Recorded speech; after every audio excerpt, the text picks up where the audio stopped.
ഭക്തി തലയ്ക്ക് പിടിച്ചതാണെന്ന് കരുതി നെറ്റിച്ചൊളിക്കേണ്ടതില്ല. ചങ്ങനാശ്ശേരി ചീറഞ്ചിറ വാകാനിൽ പടനിലം വിൻസെന്റിന്റെ നോമ്പുകാലം ഇങ്ങനെയൊക്കെയാണ്.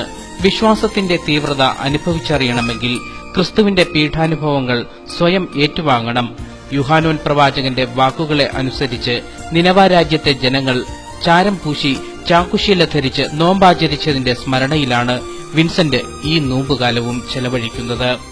ചാരം പൂശി ചാക്കുകൊണ്ട് തുന്നിയ വസ്ത്രം ധരിച്ച് ജലപാനം മാത്രം നടത്തി വിൻസെന്റിന്റെ നോമ്പുകാലം തുടരുമ്പോൾ കാഴ്ചക്കാർക്ക് കൌതുകമാവും സമ്മാനിക്കുക. പ്രാർത്ഥനയ്ക്ക് ശക്തി പകരുന്നതാണ് വിൻസെന്റിന് ഈ നോമ്പ് രീതി. നോമ്പിനു മുൻപേ തയ്യാറാക്കി വെച്ചതാണ് ചാരം. പുരയിടത്തിൽ നിന്നും ശേഖരിച്ച വിറക് അയൽക്കാർക്ക് നൽകുമ്പോൾ ഒന്ന് സൂചിപ്പിക്കും, ചാരമിങ്ങി തന്നേക്കണം.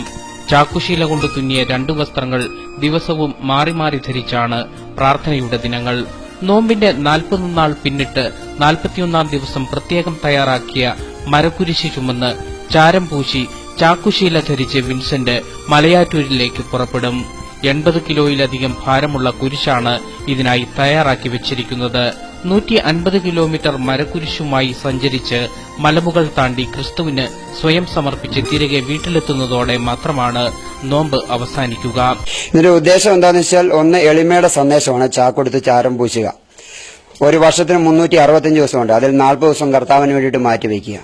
ആഹാരം, വെള്ളം എല്ലാം ഉപേക്ഷിച്ച് ഈശോ 40 രാത്രിയും പകലും ഉപവസിച്ചതിനോട് അനുബന്ധിച്ച് ഞാനും ഈശോ പറഞ്ഞ വാക്കുകളെ സത്യമാണെന്നുള്ളത് അനുഭവത്തിലൂടെ മനസ്സിലാക്കി കഴിഞ്ഞു. ഈ 4 വർഷക്കാലം കൊണ്ട് തീഷ്ണതയിൽ മാന്യം കൂടാതെ ആത്മാവിൽ ജ്വലിക്കുന്ന വ്യക്തികളായി മാറണം. മറ്റുള്ളവരെയും ജ്വലിപ്പിക്കുന്നവരായി തീരുക. പ്രാർത്ഥനയ്ക്ക് ശക്തി കൂടുന്നുണ്ട്. മറ്റുള്ളവർക്ക് വേണ്ടി ഈ സമയത്ത് പ്രാർത്ഥിക്കുമ്പോൾ അതെല്ലാം അക്ഷരം ഫലിക്കുന്നുണ്ട്. വിൻസെന്റിന്റെ ഭാര്യയും മക്കളും മുംബൈയിലാണ്. അമ്മയും സഹോദരങ്ങളും അമേരിക്കയിലും. നാട്ടിൽ 1.5 ഏക്കർ സ്ഥലത്തെ കൃഷി നോക്കി നടത്തുകയാണ് വിൻസെന്റ്. നോമ്പുകാലമായാൽ കൃഷിയിൽ ശ്രദ്ധിക്കാറില്ല. പ്രാർത്ഥനയുടെ ദിനങ്ങളാവും പിന്നീട്.